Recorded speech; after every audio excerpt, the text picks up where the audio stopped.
Bonjour et bienvenue sur le Trading Zen. Cette semaine, on s'intéresse à Eutelsat Communications, ou plutôt, plus simplement, en un mot, Eutelsat. Eutelsat cote sur Euronext Paris, ne fait pas partie du CAC 40, mais fait quand même partie du SBF 120. Et cette valeur est éligible au PEA. Eutelsat intervient dans le domaine des télécommunications. L'entreprise possède notamment 36 satellites géostationnaires. On est là sur le graphique journalier du titre. Et on voit que la semaine qui vient de s'écouler, sur fond de conflit entre l'Ukraine et la Russie, n'a pas du tout été bonne pour le titre. Sur ce graphique journalier, on peut faire quelques commentaires dès à présent.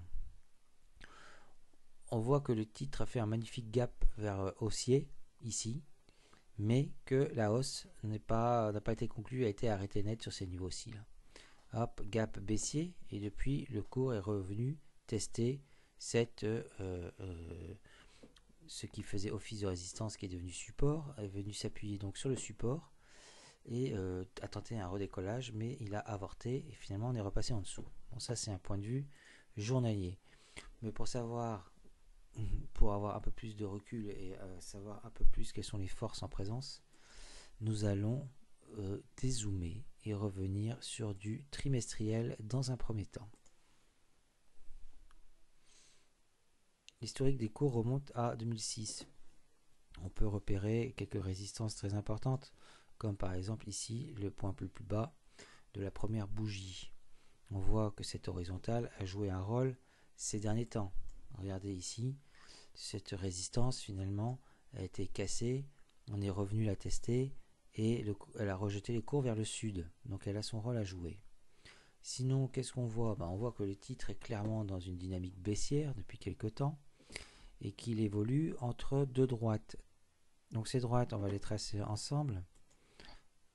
Voilà, la première droite, hop, elle attrape les trois sommets là, ici, et on voit que cette droite là a repoussé les cours une fois, deux fois, trois fois, quatre fois.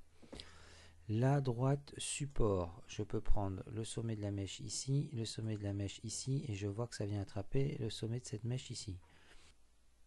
Donc voilà ce qu'on peut dire en trimestriel. Le cours évolue dans un biseau, il a cassé cette résistance majeure, est revenu faire un pullback dessus et il s'est fait repousser.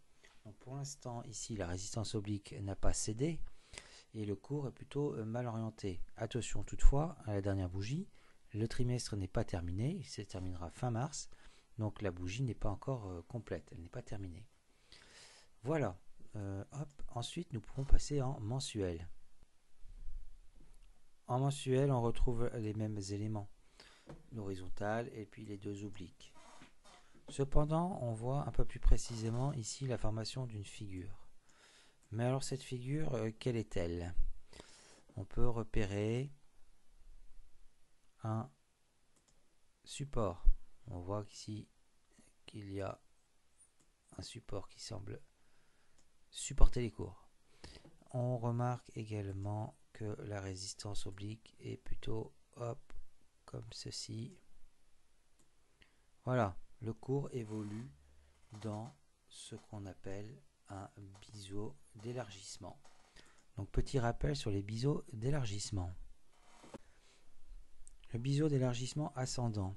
Alors pourquoi biseau? Parce que il s'agit d'une figure formée par deux droites qui ne sont pas parallèles. Pourquoi d'élargissement? Parce que les droites avec le temps s'écartent, contrairement à un biseau classique.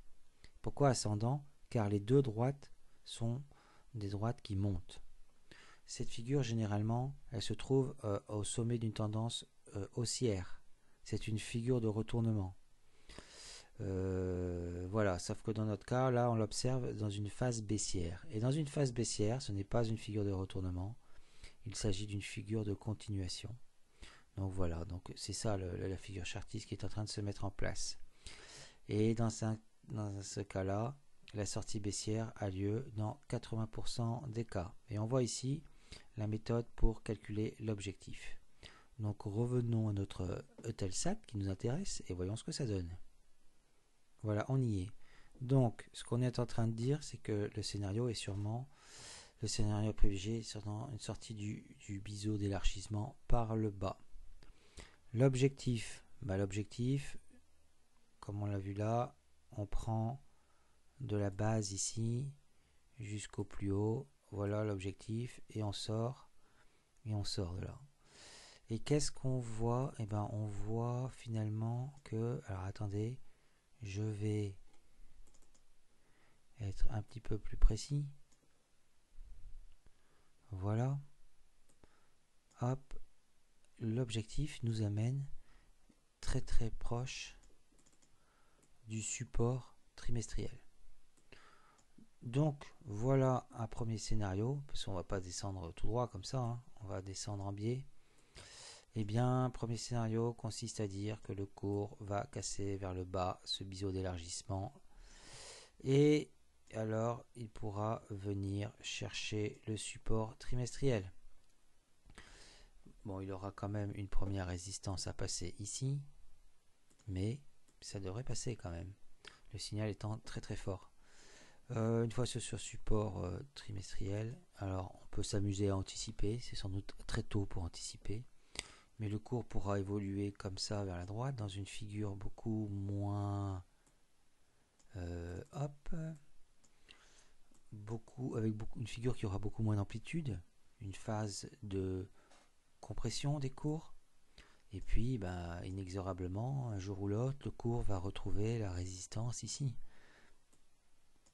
Et lorsqu'il retrouvera la résistance, on s'intéressera à ce moment-là à la cassure, et il y aura très certainement un bon coup à jouer.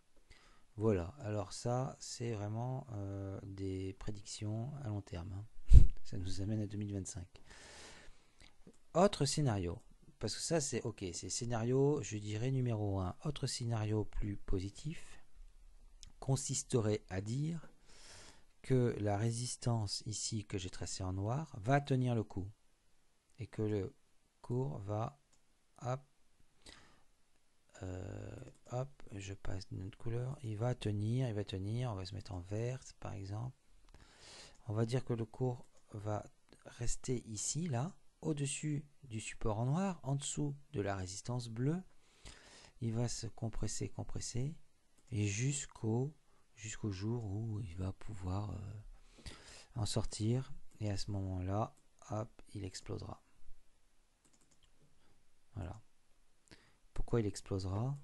Il explosera parce que il aura vaincu la résistance oblique, que dans la première montée, une fois qu'il sera monté jusqu'ici, vous voyez qu'en fait il aura fait une figure, une tasse avec anse, plus la cassure de la résistance ici, ça amènera beaucoup d'acheteurs, et certainement que la dynamique sera excellente. Voilà, pour moi, ça, ce sont les deux scénarios à privilégier. Et vous voyez qu'on n'est que en mois, et que ce scénario de baisse, par exemple ici, il est valable pour la semaine prochaine. Donc il faut vraiment venir voir dans les unités supérieures ce qui se passe pour comprendre quelle position, quelle attitude adopter, même en journalier. Voilà, ça c'est un aparté. On peut aller en semaine quand même, allons voir en semaine ce qui se passe. Voilà, on retrouve nos différents éléments.